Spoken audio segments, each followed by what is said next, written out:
വന്യജീവി ആക്രമണത്തിനും കാർഷിക മേഖലയിലെ തകർച്ചയ്ക്കുമെതിരെയുള്ള UDFന്റെ മലയോര സമരയാത്രയ്ക്ക് തുടക്കമായി.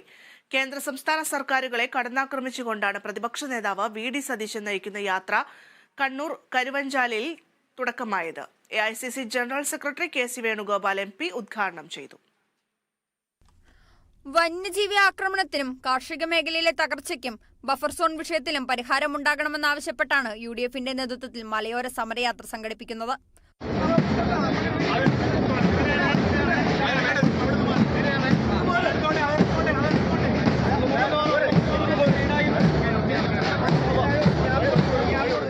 ഭീതിയോടെയാണ് മലയോര കർഷകർ ജീവിക്കുന്നത്. രണ്ടു സർക്കാരുകൾ നോക്കുകുത്തിയായി മാറിയെന്നും മലയോര ജനതയുടെ അന്തകരായ സർക്കാർ മാറിയെന്നും KC വേണുഗോപാൽ ആരോപിച്ചു. ഏറ്റവും ഒടുവിൽ വനസംരക്ഷണ നിയമം എന്ന് പറഞ്ഞ് ഇവർ കൊണ്ടുവന്ന നിയമം പിൻവലിച്ചു. താൽക്കാലികമായിട്ട് പിൻവലിച്ചു എന്നാണ് ആ വാർത്താ സമ്മേളനം കണ്ടാൽ നമുക്ക് മനസ്സിലാവുക. കാരണം അത് ഭയപ്പെട്ടുകൊണ്ടുള്ള പിൻവലിക്കലാണ്, ജനരോഷത്തെ ഭയപ്പെട്ടുകൊണ്ടുള്ള പിൻവലിക്കൽ. പക്ഷെ ആ ബില്ലിന്റെ കൊണ്ടുവരാനുള്ള സ്പിരിറ്റ് എന്തായിരുന്നു? ഒരു ബില്ല് കൊണ്ടുവരുമ്പോൾ അത് ലോ ഡിപ്പാർട്ട്മെന്റിൽ പോയി മന്ത്രിസഭ അംഗീകരിച്ചിട്ടാണല്ലോ ബില്ലായി വരുന്നത്. ആ ബില്ലിൽ അടിസ്ഥാനപരമായി ബില്ലിന്റെ അന്തസത്ത മലയോര കർഷകനെതിരാണ്.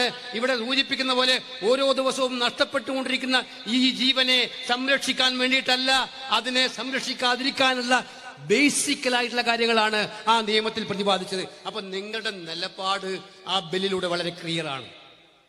ഇപ്പൊ നിങ്ങൾ ജനരോഷം ഭയന്നത് പിൻവലിച്ചുവെങ്കിൽ നിങ്ങളുടെ നിലപാട് വ്യക്തമാണ്. ആ നിലപാട് കൊണ്ടാണ് ഇത്തരം സംഭവങ്ങൾ ഉണ്ടാകുന്നത് എന്ന് മനസ്സിലാക്കാൻ സർക്കാർ തയ്യാറാകണം എന്ന് മാത്രമാണ് എനിക്ക് അഭ്യർത്ഥിക്കാനായിട്ടുള്ളത്.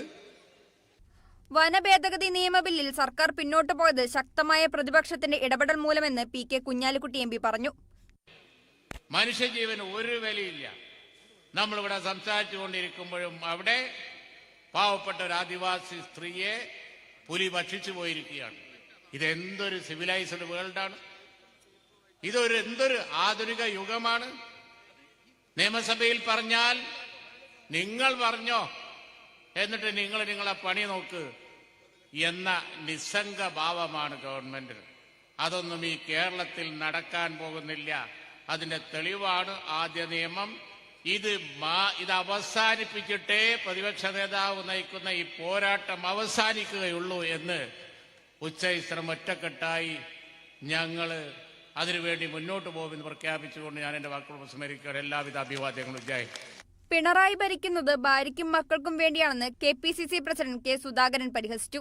കള്ളപ്പണമുണ്ടാക്കി, കള്ളഡോളർ ഉണ്ടാക്കി, സ്വർണം കടത്തി, കോടാനുകോടികൾ ഉണ്ടാക്കി കുടുംബത്തെ പോറ്റാൻ പിണറായി വിജയൻ കണ്ടെത്തിയ മാർഗമാണ് കേരളത്തിന്റെ മുഖ്യമന്ത്രി പദവി എന്ന് ഞാൻ പറഞ്ഞാൽ അത് നിഷേധിക്കാൻ മനസ്സുള്ള ഒരാൾക്കത് സാധിക്കില്ല എന്ന് എനിക്ക് വിശ്വാസമുണ്ട്. വൈൽഡ് ലൈഫ് ആക്ട് ഭേദഗതി ചെയ്യാൻ കോൺഗ്രസ് ശ്രമിക്കുമെന്ന് ജാഥാ നായകൻ VD സതീശൻ.